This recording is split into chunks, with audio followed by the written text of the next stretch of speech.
O Carlos susteve a respiração e abriu a sua encomenda da Amazon. É um novo aspirador robô que vai deixar o seu chão impecável por um preço muito mais baixo do que ele estava à espera. Para o Carlos, é 5 estrelas. Desde aspiradores robô a eletrodomésticos para a cozinha e muito mais. Encontre os produtos com as melhores opiniões a preços que vai adorar hoje mesmo na Amazon.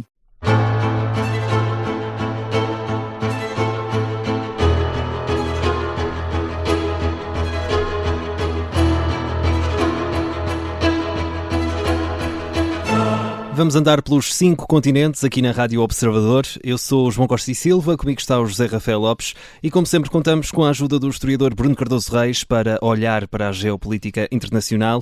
Bruno, seja muito bem-vindo. Como estás por aí em Washington? Já sentes as tarifas? Tínhamos de fazer esta provocação. Olá, obrigado, sim.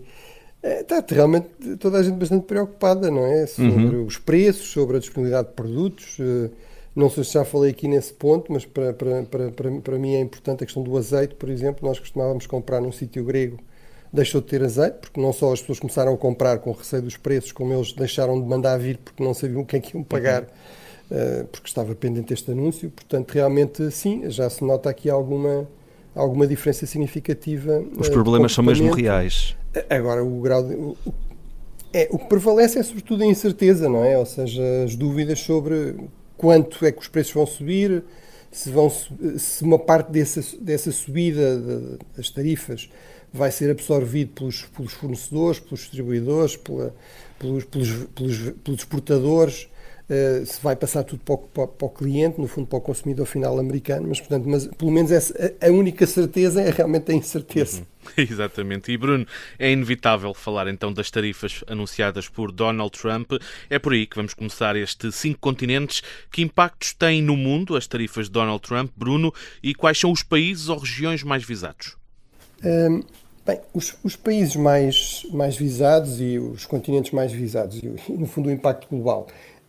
No fundo, o que nós temos aqui é, para começar, um elemento bastante paradoxal, que é como é que foi calculado este número, não é? Esta tarifa nova americana, que é apresentada como sendo reciprocidade. O problema da reciprocidade nas tarifas, o problema para os economistas, é que há tarifas altamente variáveis de produto para produto. Todos os Estados têm certos setores que protegem mais, por exemplo, geralmente a agricultura, inclusive os próprios Estados Unidos, porque querem ter alguma produção própria, porque há um lobby importante. Enfim, noutros casos é a defesa, etc. Às vezes aí nem sequer há a possibilidade de importações, mas portanto, isso criava um problema. Portanto, Donald Trump não foi por aí, e nesse sentido, no fundo, aqui há mais previsibilidade e é mais simples ler as questões, mas o que ele fez foi algo que, do ponto de vista, digamos, da ciência económica, é aqui um grande economista, que já teve várias responsabilidades, o Lawrence Summers, e que foi, aliás, por exemplo, muito crítico das políticas de excesso, digamos, de investimento de Joe Biden, embora ele tenha colaborado com presidentes democratas, avisou que isso ia provocar inflação, que ia ser muito complicado, etc. E, portanto, ele diz isto é para a economia como a astrologia para a astronomia. Portanto, não tem nada a ver. Portanto, basicamente o que eles fizeram foi pegar no total das exportações, ver das exportações de um determinado país para os Estados Unidos, ou se quisermos, das importações dos Estados Unidos de um determinado país, ver quanto desse valor é que é déficit, ou seja, quanto desse valor é que excede as exportações de produtos americanos para esse mesmo país, e no fundo transformaram isso argumentaram que isso era uma espécie de tarifa, ou seja, tudo isso seria resultado não de vantagens competitivas, não do facto de aquele país fornecer um produto que é indispensável para os Estados Unidos e depois não poder comprar produtos americanos. Acontece muito, por exemplo, nos países africanos ou países mais pobres não terem, por exemplo, meios para comprar o tipo de produto industrial que os Estados Unidos vendem, mas, portanto, transformaram isso, de facto, numa tarifa. Isso realmente não faz nenhum sentido, torna muito complicado também negociar, porque, no fundo, não se está a negociar de boa fé. Quer dizer, qual é o argumento para dizer vocês vendem demasiadas bananas ou demasiado café aos Estados Unidos, quando os Estados Unidos nem sequer produzem esse produto? E, portanto, isso cria um déficit comercial. Ainda para mais, e, por exemplo, isso é muito importante para o caso da Europa, é que os Estados Unidos, Donald Trump, põe de lado o comércio em serviços. Tudo o que tem a ver, sei lá, com comércio eletrónico, com software, com streaming, etc., que são uma enorme fonte de riqueza para os Estados Unidos, que são um grande trunfo, aliás, dos Estados Unidos, mostram que estão a liderar na economia digital. Aí há um superávit tipicamente muito grande dos Estados Unidos, é o caso com a Europa, mas com a generalidade dos países. Ora, Donald Trump simplesmente ignorou isso. Ora, numa avaliação, digamos, honesta do déficit comercial, esses dois elementos teriam sido considerados, ou seja, não importa apenas a venda de produtos, importa também a venda de serviços. E, portanto, isso foi realmente ignorado. O que é que isto significa? Que, basicamente, quem é mais prejudicado são os países que mais investiram em manter relações económicas próximas com os Estados Unidos, em manter uma grande interligação com os Estados Unidos, ou seja, tipicamente aliados, países amigos dos Estados Unidos, os países europeus, o Japão, aqueles países que fora dessas áreas apostaram em aproximar-se dos Estados Unidos, países como, por exemplo, Angola, inclusive já falámos aqui várias vezes disso, mesmo neste contexto diplomático recente, mostrou-se mais próxima dos Estados Unidos do que, por exemplo, da Rússia, ao contrário de outros países africanos. É um grande exportador de petróleo, por exemplo, mais uma vez, é algo que os Estados Unidos aparentemente precisam, não conseguem produzir o suficiente, portanto, qual é a justificação para punir Angola por isso? Mas, portanto, genericamente, os países que são mais punidos são esses, aqueles que são menos afetados, são aqueles que não dependem tanto, nunca apostaram tanto no comércio com os Estados Unidos. Portanto, este é também um dos efeitos mais paradoxais e, eu diria, mais negativos. E depois ainda há aqui um elemento que vale a pena sublinhar, que é estas contas também parecem ter sido adaptadas ou adotadas porque ajudam a refletir as preferências de Donald Trump. Um dos paradoxos disto também é que das grandes economias, a mais protecionista, de acordo com os indicadores objetivos, tem uma tarifa média da volta de 12%. A União Europeia anda depende das pessoas que se lê, mas entre 1,5% e 3,5% ou algo assim. Portanto, muito longe dos 20% que Donald Trump aplicou. Ora, a Índia está nos 12%. Vai ser taxada a 10%. Portanto, se calhar isto não é, digamos, não é estranho ao facto de Donald Trump e o primeiro-ministro indiano, que é também um populista nacionalista, Modi, terem uma boa relação pessoal. Portanto, esse também parece ser aqui um efeito, ou ao que se pode ler disto, ou seja, há um certo favorecimento de certos países. Dois pesos e duas medidas, embora aí há países que se esperaria que fossem favorecidos, como por exemplo também Israel, que não são. Portanto, realmente é realmente uma guerra comercial praticamente global. Depois, há este dado estranho realmente da exclusão da Rússia, mas enfim, isso poderemos eventualmente falar mais adiante. E ainda neste capítulo, Bruno, há quem seja relativamente poupado, as ilhas Heard e McDonald, que são visadas pelas tarifas norte-americanas, mas não têm habitantes, além de pinguins e focas. Aqui também mais uma pequena provocação. Sim, mas aí realmente, quer dizer, não são afetados negativamente, porque isto é uma tarifa, um imposto virtual, uma vez que não exportam nada, não é? A partir daí os pinguins não produzem nada. Não. Mas ver, revela, não é? Sim, até ver, mas revela, por um lado, esta combinação de amadorismo, portanto, a interpretação que me parece provável é que realmente há territórios que aparecem que não se percebe muito bem porquê, esse é o exemplo máximo disso, mas que esses territórios têm um domínio eletrónico, às vezes é por uma questão de brincadeira dos geeks, etc. Portanto, têm um domínio na internet distinto, neste caso da Austrália, que é quem é responsável por esses territórios, e portanto, ou Saint-Pierre e Miquelon, por exemplo, que é um território ultramarino francês, uma espécie de região autónoma francesa aqui próximo da costa do Canadá, que exporta muita lagosta e outro marisco, e portanto também tem uma taxa de 99%, porque basicamente não importa diretamente através dos Estados Unidos, importa ou através da França ou do Canadá, depois exporta diretamente esses produtos, e portanto, mas portanto isto mostra que realmente, aparentemente o que foi usado eram os domínios eletrónicos, portanto dá a ideia que foram alguns geeks também, alguns destes, digamos, desta nova vaga de pessoal ligado ao Elon Musk, etc., que terá tido aqui alguma mão nisto, e depois não houve o trabalho mínimo, digamos, por especialistas para perceber que há coisas aqui que não fariam sentido. Mas, além disso, há o facto realmente extraordinário de, basicamente, é uma guerra comercial global, nem os pinguins escapam, mas depois há um país que escapa, que é a Rússia. Isso realmente é extraordinário, com o argumento de que não tem comércio com os Estados Unidos, o que é falso. E mesmo que fosse verdade, não dispensou a Ilha dos Pinguins, portanto houve sítios que também têm zero comércio com os Estados Unidos e que levaram taxas de 10%, e realmente não é verdade. O comércio com a Rússia caiu a pique por causa das sanções, de 30 mil milhões para 3 mil milhões, mas isso é mais do que muitos países africanos pequenos, por exemplo, exportam para os Estados Unidos. Portanto, o facto de ser relativamente pouco, comparado com o que foi no passado, de facto não é justificação, e eu diria até o facto de haver aqui negociações também não é justificação, porque não há nenhum cessar-fogo que esteja a funcionar. Haveria necessidade de fazer pressão sobre a Rússia, portanto faria todo sentido utilizar esta ocasião para colocar aqui uma pressão adicional sobre a Rússia e, portanto, mais uma vez, parece que o que prevaleceu foi esta estranha empatia, simpatia, este desejo quase a qualquer custo de chegar a um acordo, a um compromisso com a Rússia e, portanto, recebeu aqui uma exceção. Agora, evidentemente, isto também tem uma leitura a nível global, não é? Portanto, nomeadamente os aliados europeus, uma das questões que estão a olhar, digamos, com indignação e choque é exatamente esta questão. Portanto, os aliados esta exceção europeus, que foi aberta, não é? Exatamente. Os aliados europeus que estão a ser pressionados para gastar mais em defesa, porque isso é fundamental, ao mesmo tempo estão a ser objeto de uma guerra económica, que lhes vai criar problemas económicos, e o país que muitos países europeus, sobretudo no leste e no norte, veem como uma ameaça mais imediata, a Rússia, é isentada desta guerra económica global. É o tema que marca a atualidade política, Bruno, estas tarifas. Vamos alargar o espectro. Qual é que é o continente que mais pode sofrer com esta guerra comercial ou o dia da libertação, como lhe chamou Donald Trump? Bem, eu diria, há aqui duas respostas possíveis. Uma seria a Europa. A Europa no sentido que é de longe o continente com mais ligações económicas com os Estados Unidos. As ligações vão muito para além apenas do comércio, da exportação de bens, estendem-se ao investimento, enfim, a todo o tipo de interligações económicas. Portanto, são as economias mais interligadas, mais interdependentes a nível global.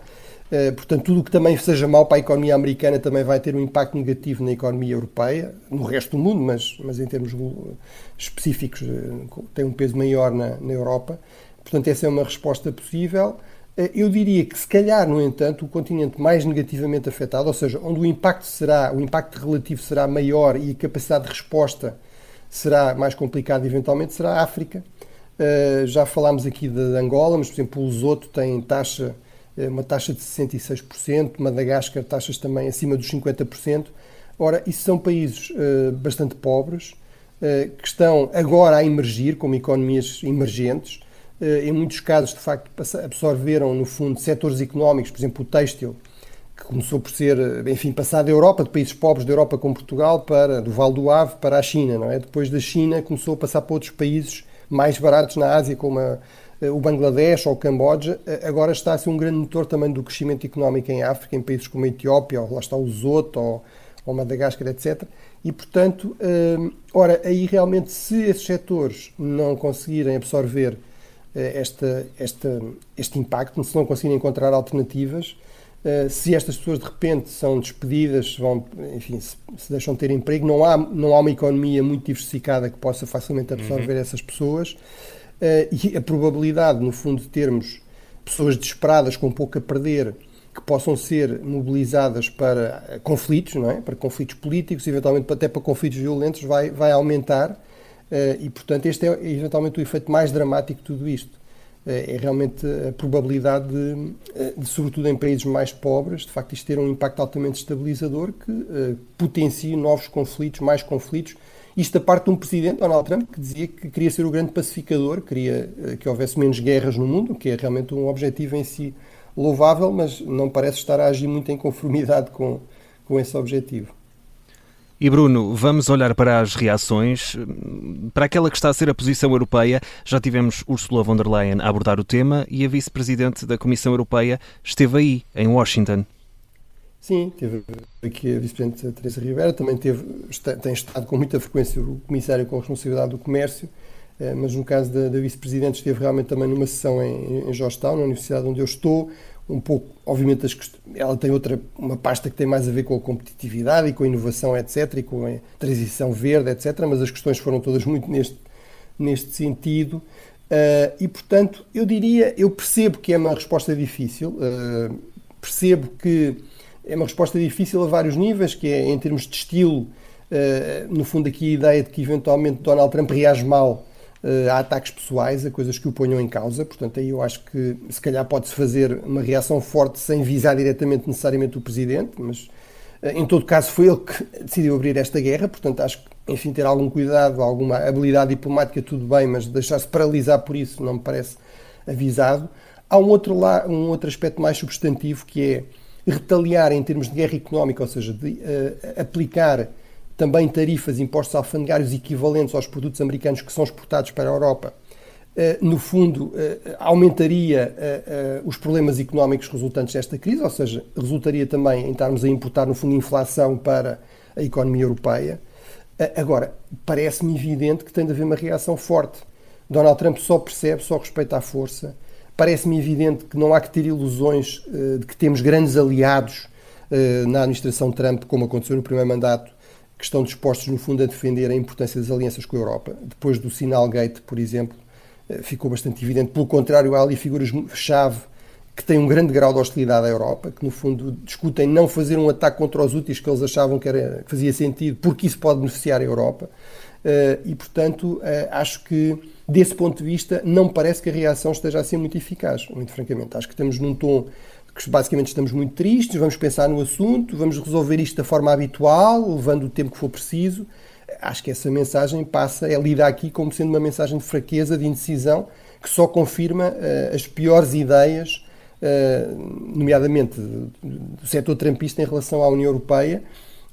Eu percebo realmente que há aqui um trade-off complicado, portanto devemos fazer sanções inteligentes, direcionadas, eu diria, por exemplo, visando muito mais os serviços, se calhar, que é um setor onde os Estados Unidos têm grande vantagem e dando visibilidade até esse aspecto. Mas, por exemplo, uma coisa que eu acho extremamente frustrante é, ao contrário do Canadá, a Europa é completamente invisível aqui praticamente no debate público. Não temos pessoas a participar nos debates televisivos. Não estou a dizer que é a embaixadora da União Europeia ou o comissário, mas ter especialistas nessa área, até preservando essa distância, que pudessem participar, ou, por exemplo, publicidade nas redes, na Fox News. O Canadá está a fazer campanhas publicitárias agressivas, a explicar os milhões de empregos que estão dependentes das ligações económicas, as enormes exportações dos Estados americanos para o Canadá, etc. Tudo isso são coisas que a Europa podia fazer. Por exemplo, 48 dos 50 Estados americanos exportam mais para a Europa do que exportam para a China. Portanto, acho que realmente vamos esperar que melhore, que essa resposta melhore, mas do meu ponto de vista será um erro pensar que a questão se vai resolver por si, ou que é possível confiar aqui numa espécie de negociação razoável, de boa fé. Acho que a única possibilidade de fazer recuar Donald Trump é fazer-lhe mostrar que há um preço a pagar, quer pela retaliação, quer em termos de espaço público, quer também em termos de diversificação, e portanto aí, por exemplo, avançar com acordos com o Mercosul, que está pendente há imenso tempo, seria um sinal público importante de que a Europa pode encontrar alternativas ao mercado americano também, se for necessário. Bruno, nós entretanto fazemos aqui uma curta pausa para as notícias, já voltamos para a segunda parte dos 5 continentes, uma segunda parte em que tens perguntas dos nossos ouvintes, já lá vamos, até já.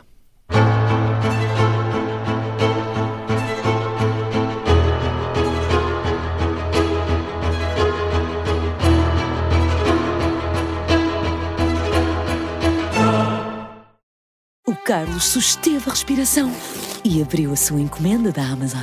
É um novo aspirador robô que vai deixar o seu chão impecável por um preço muito mais baixo do que ele estava à espera. Para o Carlos, é 5 estrelas. Desde aspiradores robô a eletrodomésticos para a cozinha e muito mais, encontre os produtos com as melhores opiniões a preços que vai adorar hoje mesmo na Amazon.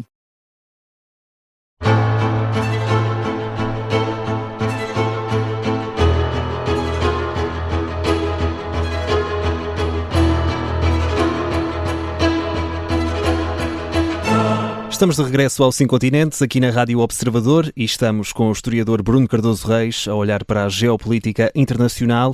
Estivemos muito atentos na primeira parte às tarifas anunciadas por Donald Trump e, Zé, ficamos ainda com uma questão pendente. Precisamente, até porque, Bruno, há muita gente quem elogie a decisão de Donald Trump em avançar com estas tarifas. Há também quem critique, muitas críticas sobre o presidente norte-americano, que lembrou lições de história e diz, Donald Trump, que as tarifas pagavam o orçamento dos Estados Unidos no passado.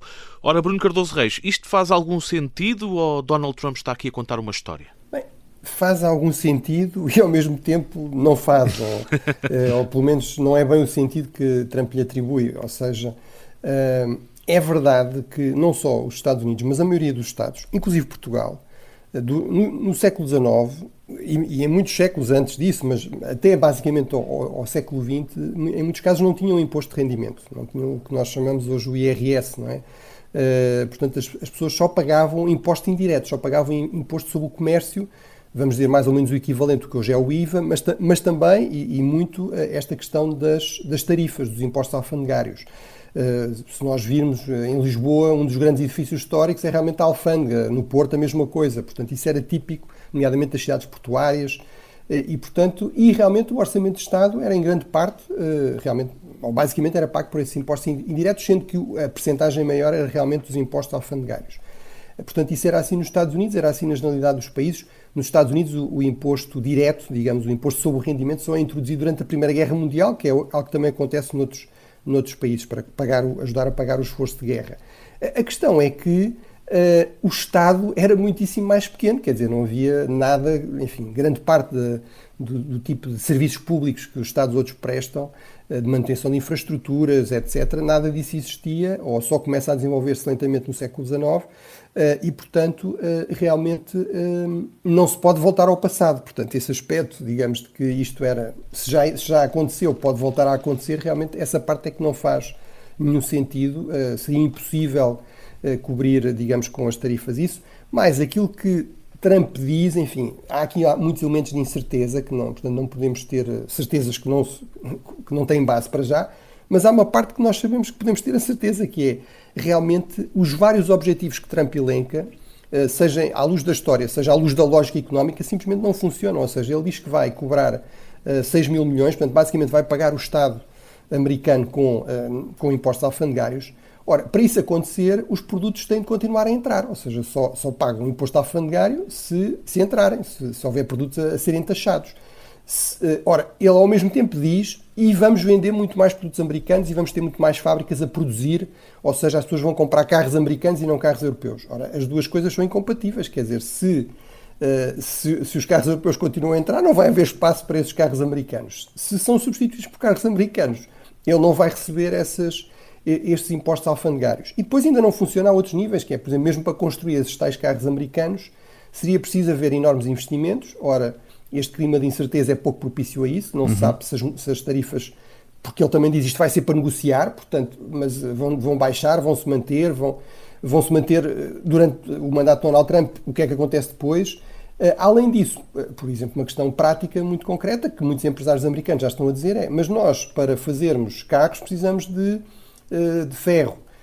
Tudo bem, temos mais siderurgias americanas, mas para fazer aço americano ou alumínio ou o que for, precisamos de importar as matérias-primas, porque as minas não surgem porque Donald Trump decreta que quer produzir mais. Portanto, temos de importar ferro, por exemplo, do Brasil, que é uma grande fonte de importação de ferro. Esse está a ser taxado com uma sobretaxa e, portanto, está mais caro, vai tornar tudo isso mais caro e mais difícil. Portanto, realmente, o histórico não é bem o que Donald Trump diz, embora seja verdade que no passado as tarifas eram muito mais elevadas nos Estados Unidos e tinham um peso muito maior no Orçamento de Estado. Já agora, também vale a pena dizer que guerras comerciais, que também aconteceram no passado, por regra nos Estados Unidos levaram a crises económicas sérias, a crises políticas e económicas sérias e a custos políticos também sérios para quem avançou com elas. Há dois exemplos famosos, que são as tarifas de 1828, as chamadas tarifas monstruosas, quase levaram a uma primeira guerra civil, porque os Estados muito exportadores, nomeadamente o Sul, opuseram-se muito a isso e, portanto, isso teve de ser revogado e levaram a uma crise económica depois nos anos 30, muito séria. E a grande tarifa do grande modelo que agora Donald Trump evoca, o Windley McKinley, que foi um presidente do final do século XIX, a tarifa de 1890, também levou a uma recessão logo a seguir, em 1893, e levou à perda da maioria no Congresso e da presidência pelos republicanos, que já não perdiam há várias décadas o controle do Congresso e da presidência, e, portanto, desse ponto de vista também o histórico não é muito favorável a Donald Trump. E Bruno, entretanto, vamos abrir aqui espaço para os nossos ouvintes que enviaram e-mail para o endereço ouvinte@observador.pt. A primeira pergunta está ligada à questão das tarifas, que falámos na primeira parte e continua a ser tema aqui no nosso 5 Continentes. É uma pergunta que nos chega através do Rui Melo, que quer saber se é possível fazer uma comparação entre a situação atual, que vivemos agora, e a década de 1930, uma altura de crise económica, protecionismo e também inflação.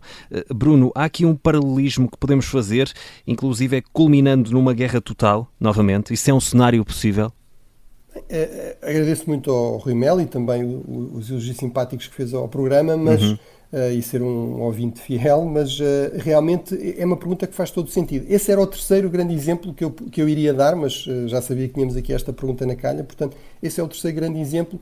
A maior parte dos historiadores económicos consideram que um dos fatores que transformou a crise económica de 1929, o crash da Bolsa e depois a crise também das dívidas, numa grande depressão, foi exatamente o facto de isso ter levado à ascensão de populistas nacionalistas que fecharam os mercados, que avançaram com medidas proteccionistas e, portanto, isso levou a um colapso do mercado global, do comércio a nível global e, portanto, isso agravou ainda muito mais os efeitos negativos da Grande Depressão. Houve aqui um aumento também das tarifas com o Presidente Hoover, que, de facto, agravou a crise. Em termos dos impactos, digamos, de uma guerra total, de uma terceira guerra mundial, pegando num ponto que eu já aludi também, o que nós sabemos realmente é que o aumento da volatilidade económica, ou seja, enormes variações nos indicadores económicos, nas expectativas económicas das pessoas, não é uma crise económica normal, uma certa contração na economia de 1 ou 2%, etc., mas grandes oscilações, grande volatilidade, que foi o que aconteceu em 1929, portanto, um pico dessa volatilidade económica. Esses picos, historicamente, levam a mais conflitos internos, a mais conflitos políticos internos e a mais conflitos violentos, inclusive guerras civis e guerras também entre Estados, ou seja, inclusive, de facto, esse pico máximo de volatilidade de 1929, de acordo com a maior parte dos historiadores, é um fator que ajuda a explicar de facto, a evolução para a guerra de 1939, até porque está depois associada a estas políticas populistas nacionalistas que também reduzem muito mais o espaço para se chegar a compromissos, para se negociar de boa fé, para se fazer cedências. No fundo, a ideia é que o nosso país tem sempre de ganhar, tem sempre de aparecer, digamos, como vitorioso. Ora, isso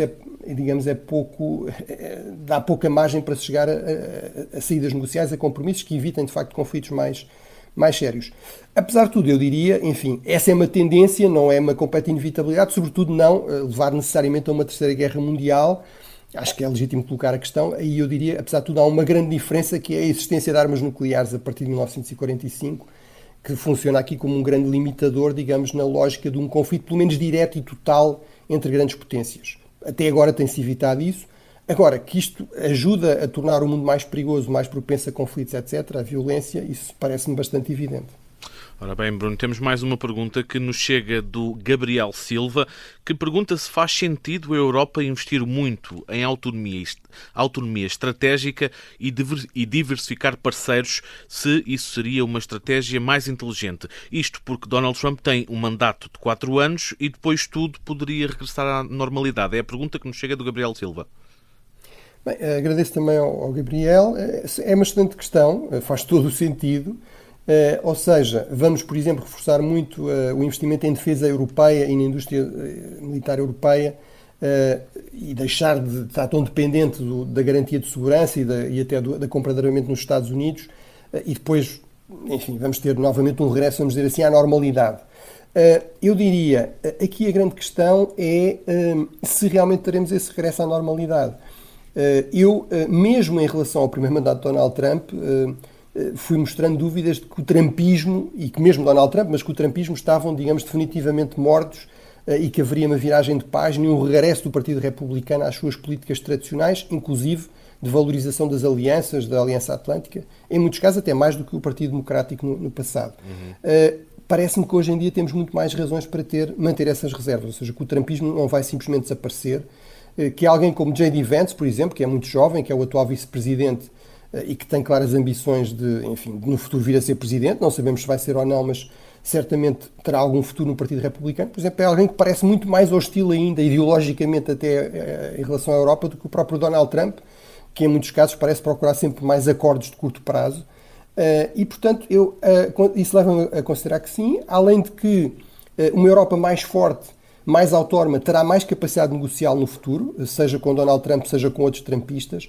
No próprio Partido Democrático há uma corrente de um certo populismo nacionalista, portanto, que é muito menos, digamos, radical do que no Partido Republicano para já, mas mesmo aí não é garantido que as coisas fiquem completamente como estão. Há muitos setores também no campo da segurança e defesa que defendem que se tem de dar mais prioridade a outras regiões e não à defesa da Europa. E, portanto, tudo isso me leva a acreditar que realmente faz sentido realmente a Europa investir mais em diversificar relações. Isto não significa cortar com os Estados Unidos, isso é que eu acho que não faz sentido. Vamos tentar manter pragmaticamente o que for possível, até em nome desse futuro pós-Donald Trump, mas eu acho que há aqui aspectos de diversificação e de autonomia estratégica que fazem sentido até para melhorar a capacidade negocial com alguém como Donald Trump. E Bruno, temos mais uma. Vamos fechar este lote de perguntas dos nossos ouvintes. Esta vem do Rui Carvalho, que tem uma dúvida precisamente sobre o mandato de Donald Trump. A pergunta é se o atual presidente dos Estados Unidos vai mesmo só fazer um mandato, desta segunda passagem pela Casa Branca, ou neste caso, se seria possível continuar, Bruno. Bem, agradeço muito também ao Rui Melo e realmente acho que essa pergunta faz sentido, ou seja, ao Rui Carvalho, porque realmente Donald Trump colocou a questão em cima da mesa. À partida, se nós lermos a 22ª emenda, que foi, o processo começou em 47, depois foi ratificado em 52, portanto, na verdade, até Franklin Roosevelt, nenhum presidente tinha feito mais do que 2 mandatos por tradição, porque foi isso que fez o George Washington, o primeiro presidente. O Roosevelt usou a Segunda Guerra Mundial para argumentar que era importante continuar e, portanto, foi eleito por 4 vezes, não completou o quarto mandato porque morreu, entretanto, mas realmente, como resultado disso, há esta emenda que é muito clara a dizer que ninguém pode ser eleito mais do que 2 vezes para presidente. Portanto, parece bastante claro. Agora, surgem aqui depois as maningâncias, que são mais típicas de regimes do tipo da Rússia, não é? Sabemos que Putin também não podia, mas depois alterou a Constituição e antes de alterar a Constituição foi Primeiro-Ministro, não é? Aqui é muito difícil alterar a Constituição, enfim, é preciso uma super-maioria no Congresso, 2/3, é preciso depois 3/4 dos Estados ratificarem isso, portanto é um processo complexo e demorado, mas em todo caso, há a possibilidade, por exemplo, que é falada dele ser vice-presidente e depois o presidente que fosse eleito demitia-se e ele assumia. Isso, de acordo com a maior parte dos constitucionalistas, também é impossível, porque a 12ª emenda que rege a questão da eleição do vice-presidente diz que ninguém que seja inelegível para presidente pode ser eleito vice-presidente, portanto isso também o excluiria, mas, por exemplo, depois há o número 3, que é o presidente da Câmara dos Representantes, o Speaker, que nem sequer precisa de ser parlamentar, embora tenha sido sempre, só precisa ter o apoio da maioria dos parlamentares, e, portanto, essa questão está a ser alimentada. Isso em si mesmo é que me parece aqui significativo de que Donald Trump não vai simplesmente desaparecer da cena política, de que quer manter a sua influência. Isto é uma forma de manter essa influência, essa incerteza, e seja por essa via, seja por uma via mais tradicional, realmente o trumpismo vai continuar a ser um fator importante. Agora esperemos que de facto não aconteça, porque isso em termos do prestígio dos Estados Unidos a nível global como uma democracia constitucional seria muito negativo e criaria aqui enormes tensões políticas. Obviamente é fácil adivinhar o que é que os democratas iriam dizer de uma tentativa de fazer algo desse tipo, não é? Dúvidas respondidas. Esta semana foram 3, Bruno, mas deixamos também aqui o apelo aos nossos ouvintes que, caso tenham alguma questão ou alguma dúvida que queiram vir a ser esclarecida por ti, é muito fácil, é só enviar para o e-mail ouvinte@observador.pt. Entretanto, Zé, seguimos viagem. Vamos olhar para os conflitos na Ucrânia e também na faixa de Gaza. Bruno, está tudo em paz, como Donald Trump prometeu? Que novidades é que há a destacar nos últimos tempos? Bem, realmente ele tinha prometido a paz em 24 horas, a paz até antes de tomar posse como presidente.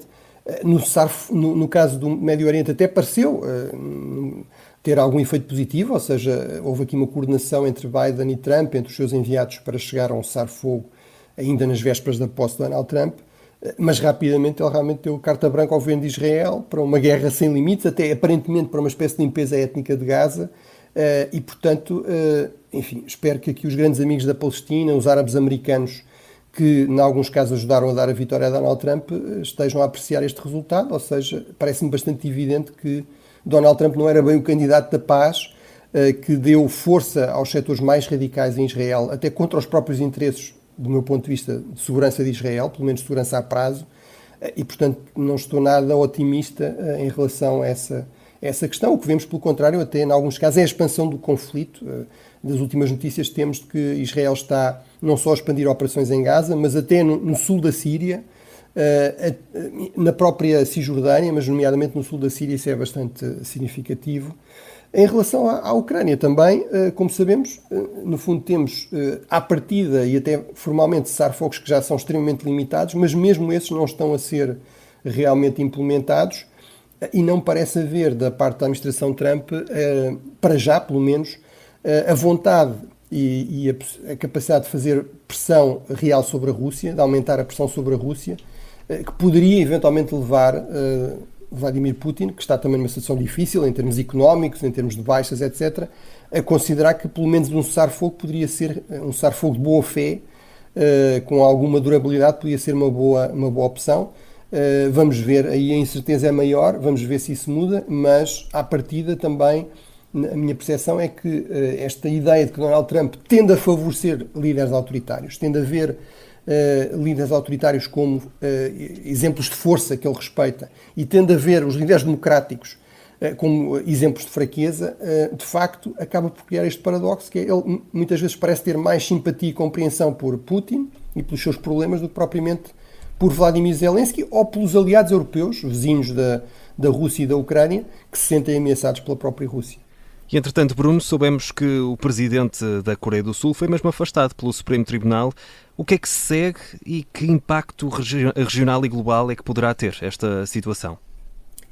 Bem, imediatamente significa que ele está formalmente afastado, portanto já estava de facto, mas formalmente deixa de ser presidente, vai ser julgado, acusado, enfim, no fundo, de crime de golpe de Estado.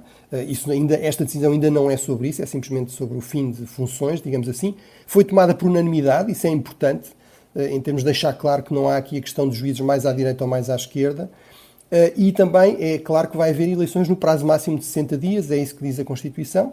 O que é que se seguirá? À partida, as sondagens apontam para uma vitória do líder da oposição de esquerda, que aliás já tem maioria no Parlamento, as eleições também parlamentares que deram já maioria à esquerda. Portanto, a expectativa é que será ele a vencer, e isso tem realmente implicações regionais e globais, ou seja, fica posto ainda mais em questão este triângulo muito forte que falámos várias vezes, crescente, entre os Estados Unidos, o Japão e a Coreia do Sul, que Biden apostou muito, que foi tornado possível porque a direita da Coreia do Sul desvaloriza, digamos, o histórico colonial do Japão e aposta pragmaticamente em colaboração com o Japão contra a Coreia do Norte e mesmo de contenção à China. Isso já estava muito abalado por causa de Donald Trump, por causa destas guerras comerciais que também visam muito o Japão, a Coreia do Sul, que também são grandes exportadores. Portanto, o que vamos ter é uma probabilidade de mais aproximação, ou tentativa de reaproximação à Coreia do Norte, eventualmente mais tensões com o Japão e certamente também mais aproximação à China, que também é uma tendência da esquerda na Coreia do Sul, até por razões económicas, ou seja, uma forma lá está de diversificar relações, de responder a esta guerra económica de Donald Trump. Ora, e Bruno, estamos a chegar ao final do programa, temos 2 minutos, podemos ainda olhar de forma breve para Sudão e Myanmar, países com conflitos ativos, mas, Bruno, ao que tudo indica, praticamente esquecidos. Sim, não sei se agora vão ser mais lembrados. No Sudão, basicamente, o que temos é um dado concreto, que é a reocupação da capital pelas Forças Armadas, que estão em conflito com uma milícia, um monstro que eles próprios criaram, esta Força de Reação Rápida. Portanto, pelo menos a capital deixou de ser um palco desta guerra civil, que se generalizou pelo país todo, ao contrário de outras guerras civis no passado, que eram mais periféricas. A capital está em grande parte destruída, pelo que percebemos, mas pelo menos já não é palco de um conflito ativo, e isso também mostra, aparentemente, uma certa vantagem nesta fase para as Forças Armadas, digamos, para o exército convencional do Sudão. Vamos ver se isso se confirma, se essa tendência se confirma e, sobretudo, se permite uma melhoria da situação dramática do ponto de vista humanitário. Na escala é muito pior do que Gaza. No Myanmar, temos um terremoto terrível, não é? Numa escala tremenda. Apesar disso, as notícias que temos é que, tirando na capital as Forças Armadas, no fundo a junta militar que tomou o poder em 2021, não estão a ajudar, no fundo, à resposta de emergência, como é tradicional, estão a continuar a combater, tentar aproveitar eventualmente o terremoto para ganhar vantagem em certas zonas. Eles estavam numa situação muito difícil, mas realmente é terrível, é tremendo, mas deixa claro que realmente para esta junta militar a prioridade não é salvar vidas, é continuar a matar opositores, os elementos da oposição, entretanto armada, em resposta ao golpe de 2021, e portanto tudo isso é obviamente uma péssima notícia para a resposta humanitária a esta catástrofe natural. Portanto, vamos ver se isso muda nos próximos dias, mas a expectativa é que não, e portanto a situação ainda se agravou mais desse ponto de vista para a população civil em Myanmar, que a par da guerra tem de lidar com uma emergência humanitária que não parou com a guerra, não é? Que não conseguiu evitar que o conflito continue. E Bruno, nós ficamos por aqui nesta edição do 5 Continentes, de sábado, 5 de março. Já sabe, se tiver alguma dúvida, faça como os ouvintes fizeram ao longo desta semana. Respondemos a 3 dúvidas dos nossos ouvintes. É só enviar a sua pergunta ou a sua dúvida para o e-mail ouvinte@observador.pt e o Bruno Cardoso Reis terá todo o gosto em tentar responder aqui na próxima semana. Bruno, um grande abraço para ti. Obrigado. Um abraço e bom fim de semana e até para a semana. O 5 Continentes está de regresso na próxima semana.